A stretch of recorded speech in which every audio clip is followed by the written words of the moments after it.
ധർമ്മശാലയിലെ ആ പ്രശ്നത്തിന് പിന്നാലെ ആദ്യം കേട്ട പേരായിരുന്നു മനാഫ്.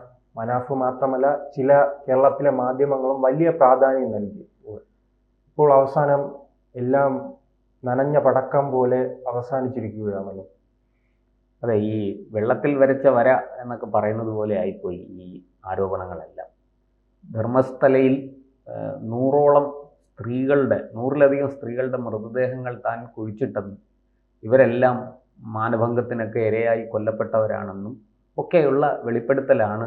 ആ വെളിപ്പെടുത്തലുമായിട്ട് ഒരു മുൻ ശുചീകരണ തൊഴിലാളി, ഇപ്പോൾ തമിഴ്നാട്ടിൽ കോയമ്പത്തൂരിനടുത്ത് സേലത്തോ മറ്റോ സെറ്റിൽ ചെയ്തിരിക്കുന്ന ഒരു മുൻ ശുചീകരണ തൊഴിലാളിയാണ് രംഗത്ത് വന്നത്.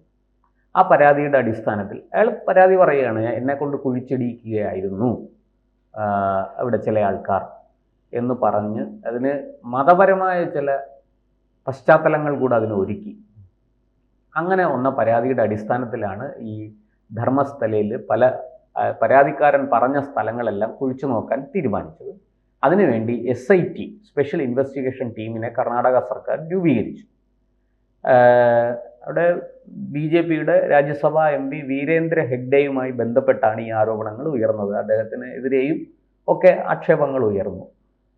പക്ഷേ ഇപ്പോൾ ഈ പരാതിക്കാരൻ തന്നെ ഏതാണ്ട് താൻ കൊടുത്ത പരാതി വ്യാജമായിരുന്നെന്നും തൻ്റെ പുറത്ത് സമ്മർദ്ദമുണ്ടായിരുന്നെന്നും താൻ ഒരു 3 അംഗ സംഘത്തിൻ്റെ ഭീഷണിക്ക് വഴങ്ങി ഇതൊക്കെ ചെയ്യുകയായിരുന്നു എന്നുമാണ് വെളിപ്പെടുത്തിയിരിക്കുന്നത്.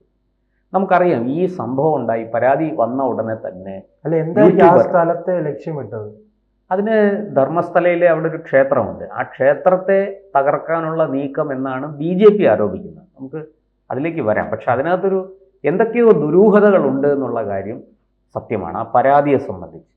കാരണം ഈ പരാതി വരുന്നു, നമ്മുടെ യൂട്യൂബർ മനാഫ്, നമുക്കറിയാമല്ലോ, മറ്റേ കർണാടകയിൽ ഒരു ലോറി മണ്ണിനടിയിൽ പോയ സംഭവവുമായി ബന്ധപ്പെട്ട് ആ ലോറി ഉടമസ്ഥനായ മനാഫിൻ്റെ യൂട്യൂബിലൂടെ ഈ വിഷയങ്ങളുമായിട്ട്, ഈ ധർമ്മസ്ഥലയിലെ വെളിപ്പെടുത്തലുമായി ബന്ധപ്പെട്ട് രംഗത്ത് വരുന്നു. അത് പിന്നീട് മീഡിയ വൺ പോലെയുള്ള ചാനലുകൾ, റിപ്പോർട്ടർ ചാനൽ, 24 ന്യൂസ്, ഏഷ്യാനെറ്റ് ഒക്കെ അത് വാർത്തകൾ കൊടുത്തു. ചിലരൊക്കെ അത് ഏറ്റെടുത്ത് അതിൻ്റെ പുറത്ത് വലിയ ചർച്ചകൾ നടന്നു. ഇങ്ങനെ സ്ത്രീകളെ കൊന്ന് മലയാളികൾ ഉൾപ്പെടെ വലിയ ഒരു വിഷയമാക്കി അതിനെ അവതരിപ്പിച്ചു. മലയാളികളടക്കം ഇതിന് ഇരയായിട്ടുണ്ട്. അവിടെ ഈ പറഞ്ഞ പോലെ സ്ത്രീകളെ മാനഭംഗപ്പെടുത്തി കൊന്നു എന്ന് മാത്രമല്ല, അവയവ കച്ചവടം നടന്നു എന്നും ഒക്കെയായിരുന്നു ആക്ഷേപം. ഈ സ്ത്രീകളുടെ അവയവം എടുത്തു. അത് മനാഫുമായി ബന്ധപ്പെട്ട ഒരു അന്വേഷണം നടത്തണമല്ലേ? തീർച്ചയായിട്ടും. ഈ അർജുന്റെ കുടുംബവുമായി ബന്ധപ്പെട്ട് അവരെ അപമാനിക്കുന്ന രീതിയിൽ ഉണ്ടായിരുന്നു. പിന്നെ അവർ പറഞ്ഞ് അവസാനിച്ചെങ്കിലും അന്ന് നാം കണ്ടിരുന്നു ചില ദുരൂഹമായ ഇടപെടലുകൾ. അത് തന്നെയാണ് കർണാടകയിലും തുടരുന്നത്. പക്ഷേ കർണാടകയിൽ അദ്ദേഹത്തെ പൂട്ടുമോ?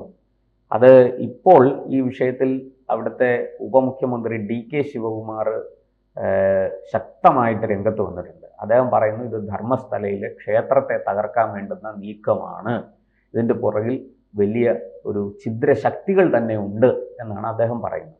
അപ്പം എന്തായാലും അവിടുത്തെ ആഭ്യന്തരമന്ത്രി പരമേശ്വര കഴിഞ്ഞ ദിവസം നിയമസഭയിൽ ഇത് സംബന്ധിച്ച് കാര്യങ്ങൾ വ്യക്തമാക്കിയിട്ടുണ്ട്. അദ്ദേഹം പറഞ്ഞു, SIT സ്പെഷ്യൽ ഇൻവെസ്റ്റിഗേഷൻ ടീം സർക്കാർ തീരുമാനമൊന്നും ഈ കാര്യത്തിൽ അടിച്ചേൽപ്പിച്ചിട്ടില്ല. SIT പറയുന്നു ഇവർ പറഞ്ഞ സ്ഥലത്തൊക്കെ കുഴിച്ചു നോക്കി, ആകെ കിട്ടിയത് 2 മൃതദേഹ അവശിഷ്ടങ്ങളാണ്. അത് ഫോറൻസിക് പരിശോധനയ്ക്ക് അയച്ചിട്ടുണ്ട്. എന്തായാലും ഇയാൾ അവിടെ കുഴിക്ക്, ഇവിടെ കുഴിക്ക്, മറ്റിടത്ത് കുഴിക്ക്, മറിച്ചിടത്ത് കുഴിക്ക് എന്നും പറഞ്ഞ് ഇവരെ കൊണ്ട്, ഈ പോലീസ് ഉദ്യോഗസ്ഥരെന്ന് പറയുന്നത് കുഴിക്കാൻ നടക്കുന്ന ഏതെങ്കിലും ഒരാളുടെ വാക്കും കേട്ട് കുഴിക്കാൻ നടക്കുന്നവരല്ലല്ലോ. അവർക്ക് കൃത്യമായി പ്രഥമ ദൃഷ്ടിയ തെളിവുകൾ കിട്ടി ബോധ്യപ്പെട്ട് അതിൻ്റെ അടിസ്ഥാനത്തിൽ അവരൊരു കേസ് അന്വേഷിക്കുന്നു. അപ്പോൾ ഇത് കുറച്ച് മുന്നോട്ട് പോയപ്പോൾ അവർക്ക് മനസ്സിലായി ഇതിനകത്ത് എന്തൊക്കെയോ ദുരൂഹതകളുണ്ട്. ഈ പരാതിയും പരാതിക്കാരനും ജെനുവിനാണോ എന്ന് അവർക്ക് സംശയം തോന്നും. നമുക്കങ്ങനെ അറിയാമല്ലോ, നിരവധി ആൾക്കാർ വ്യാജ പരാതി കൊടുക്കും. ആ വ്യാജ പരാതി അന്വേഷിച്ച് തുടങ്ങുമ്പോൾ പോലീസിന് മനസ്സിലാവും പരാതി വ്യാജമാണോ അല്ലയോ എന്ന്. അപ്പോൾ പോലീസ് അതിനനുസരിച്ച് തുടർ നടപടികളെടുക്കും. ഇവിടെയും അത് തന്നെ സംഭവിച്ചു. SIT കർണാടക സർക്കാരിന്, ആഭ്യന്തരമന്ത്രിക്ക് റിപ്പോർട്ട് കൊടുത്തു, ഈ പരാതിയെയും പരാതിക്കാരനെയും സംബന്ധിച്ച കാര്യങ്ങൾ കൂടുതൽ അന്വേഷിക്കണം.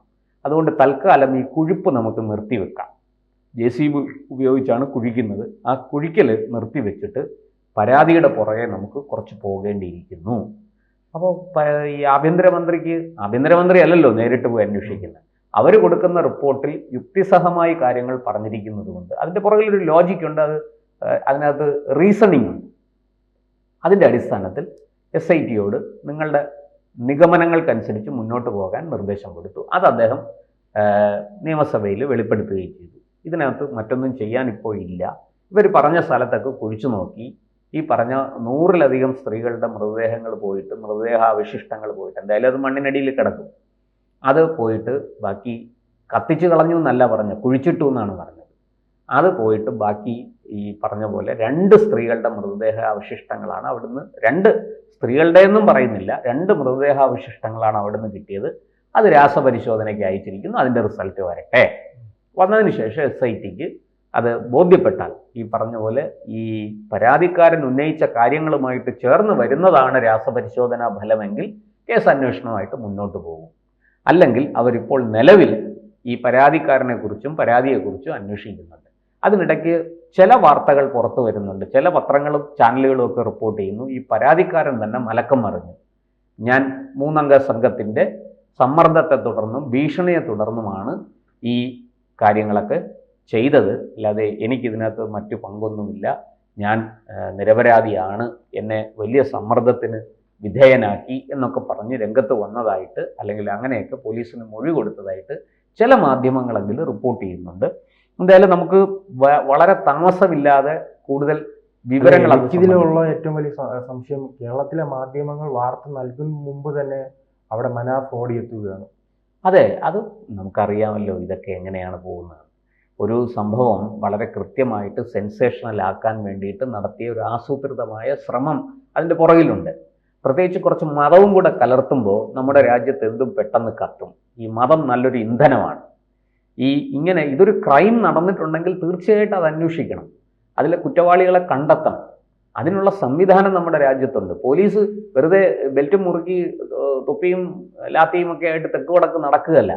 പോലീസിലെ ഉദ്യോഗസ്ഥന്മാർ മുഴുവനും അഴിമതിക്കാരോ കൊള്ളരുതാത്തവരോ ഒന്നുമല്ല. ഒരു ചെറിയ ശതമാനം ആൾക്കാർ കുഴപ്പങ്ങൾ കാണിക്കും, അത് എല്ലാ മേഖലയിലും ഉണ്ട്. പക്ഷെ പോലീസിൻ്റെ മുന്നിൽ ഒരു പരാതി വന്നാൽ തീർച്ചയായിട്ടും അവരത് അന്വേഷിക്കും, അന്വേഷിക്കാതിരിക്കില്ല. കാരണം നാളെ തുടർ നടപടികൾ ഉണ്ടായി, അത് കോടതിയിലേക്ക് പോയി പോലീസ് അത് അന്വേഷിച്ചില്ല, വേണ്ട വിധത്തിൽ അന്വേഷിച്ചില്ല, അല്ലെങ്കിൽ മനഃപൂർവ്വം വൈകിച്ചു എന്നൊക്കെ പറഞ്ഞ് കോടതിയിൽ പോയാൽ അത് പോലീസിന് കനത്ത തിരിച്ചടിയാണ്. പോലീസ് മറുപടി പറയേണ്ടി വരും. ഈ ഉദ്യോഗസ്ഥൻ പെൻഷൻ കിട്ടില്ല, സർവീസ് ബുക്കിൽ ബ്ലാക്ക് മാർക്ക് വീഴും. അതൊന്നും ഒരു ഉദ്യോഗസ്ഥനും അതുകൊണ്ട് തന്നെ അങ്ങനെയൊന്നും ഈ വഴിവിട്ട് പൂർണ്ണമായിട്ടും അങ്ങനെ കാര്യങ്ങളൊന്നും ചെയ്യില്ല. ചില അഡ്ജസ്റ്റ്മെൻറ്റുകൾക്ക് നിൽക്കുന്ന ആൾക്കാരുണ്ട്, അത് എല്ലാ മേഖലയിലും ഉണ്ടല്ലോ.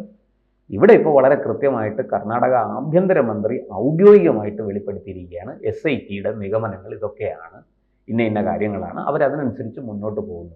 ഈ അന്വേഷണം നിർത്തിവെച്ചിട്ടില്ല. ഫോറൻസിക് റിസൾട്ട് വരട്ടെ, രാസപരിശോധനാ ഫലം വന്നതിന് ശേഷം തീരുമാനമെടുക്കും, അന്വേഷണമായിട്ട് മുന്നോട്ട് പോകണോ വേണ്ടയോ.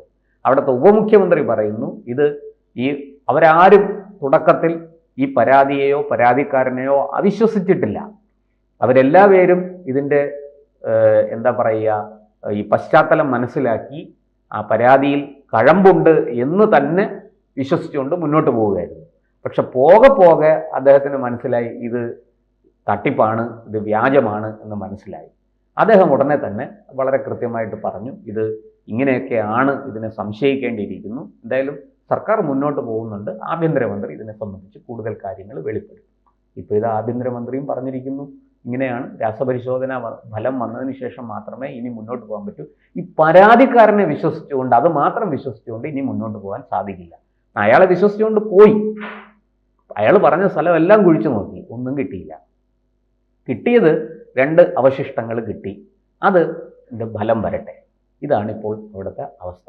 എന്തായാലും ഇക്കാര്യത്തിൽ ഈ മനാഫിൻ്റെ ഇടപെടലും അതിന് പുറകെ മീഡിയ വൺ പോലെയുള്ള ചാനലുകളും രംഗത്ത് വന്നത് വലിയ ദുരൂഹത ഉണർത്തുന്നുണ്ട്. ഇത് കേരളത്തിൽ വലിയ ചർച്ചയാക്കാൻ ശ്രമിച്ചു. എന്തുകൊണ്ട് ഈ കർണാടകയിലെ ധർമ്മസ്ഥലയിൽ നടന്നുവെന്ന് പറയപ്പെടുന്ന ഈ തിരോധാനങ്ങളുടെയും, അത് കൊലപാതകങ്ങളാണ്, സ്ത്രീകളെ എന്നിട്ട് മൃതദേഹം മറവ് ചെയ്യുകയായിരുന്നു ആയിരുന്നല്ലോ ആക്ഷേപം, അങ്ങനെയൊക്കെയാണല്ലോ ആരോപണം ഉയർന്നത്.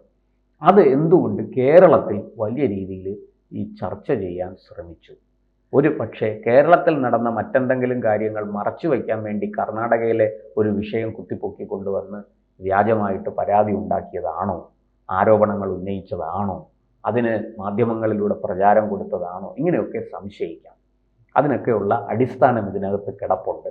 അതുകൊണ്ട് ഈ മനാഫിൻ്റെ അടക്കം ഉള്ള നടപടികൾ ദുരൂഹമാണ് എന്ന് ആർക്കെങ്കിലും തോന്നിയാൽ അവരെ കുറ്റം പറയാൻ പറ്റില്ല.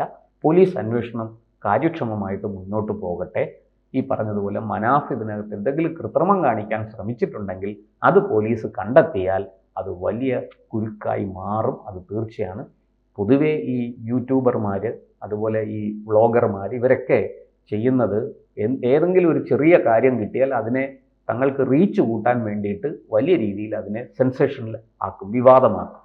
അങ്ങനെ വിവാദമാക്കിയതാണോ, അതോ മറ്റെന്തെങ്കിലും ഗൂഢ ഉദ്ദേശം ഇതിൻ്റെ പുറകിലുണ്ടോ, അതോ ഈ പരാതിക്കാരനെ വിശ്വസിച്ച് ഈ പറഞ്ഞതുപോലെ നമുക്ക് ഒരു സോഴ്സ് കിട്ടി, ഇങ്ങനൊരു ക്രൈം നടന്നിരിക്കുന്നു, ഒരാൾ പറയുകയാണ് നമ്മളടുത്ത് ഇങ്ങനത്തെ ക്രൈം നടന്നിട്ടുണ്ട്. നമുക്കറിയാം പണ്ട് നക്സലൈറ്റ് വർഗീസിൻ്റെ വധമൊക്കെ കോൺസ്റ്റബിൾ ആയിരുന്ന രാമേന്ദ്രൻ നായർ പിന്നീട് സ്വമേധയാളെന്ന് വെളിപ്പെടുത്തുകയായിരുന്നു, ആരും പ്രേരിപ്പിച്ചിട്ടല്ല. അദ്ദേഹത്തിൻ്റെ ഉള്ളിലെ കുറ്റബോധം കൊണ്ട് അദ്ദേഹം സർവീസിൽ നിന്ന് വിരമിച്ചപ്പോൾ അദ്ദേഹം വെളിപ്പെടുത്തി.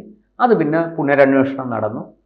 അതിൽ കുറ്റവാളിയാണെന്ന് കണ്ടെത്തിയ ഉദ്യോഗസ്ഥരെ അറസ്റ്റ് ചെയ്യുകയും അവരെ കോടതി ശിക്ഷിക്കുകയും ചെയ്തു. അപ്പോൾ അതൊക്കെ ജെനുവിനായ കാര്യങ്ങളാണെങ്കിൽ അതിന് അതിൻ്റേതായ പ്രാധാന്യം ലഭിക്കും, അത് മുന്നോട്ട് പോകും. മറിച്ച് ദുരൂഹത ഉണർത്തി പുകമറ സൃഷ്ടിച്ച് ആരെങ്കിലെയൊക്കെ കുരുക്കാനാണ് ശ്രമിക്കുന്നതെങ്കിൽ അത് തീർച്ചയായിട്ടും അങ്ങനെ ശ്രമിക്കുന്നവർക്ക് അതിൻ്റേതായ തിരിച്ചടി കിട്ടും. അത് മനാഫായാലും കിട്ടും, മീഡിയ വൺ ആയാലും കിട്ടും, ഇനി വേറെ ഏത് ചാനലായാലും കിട്ടും. കൂടുതൽ വാർത്തകളും വിശേഷങ്ങളും നിങ്ങളിലേക്ക് എത്താൻ ABC മലയാളം സബ്സ്ക്രൈബ് ചെയ്യുക, ബെൽ ബട്ടണും അമർത്തുക.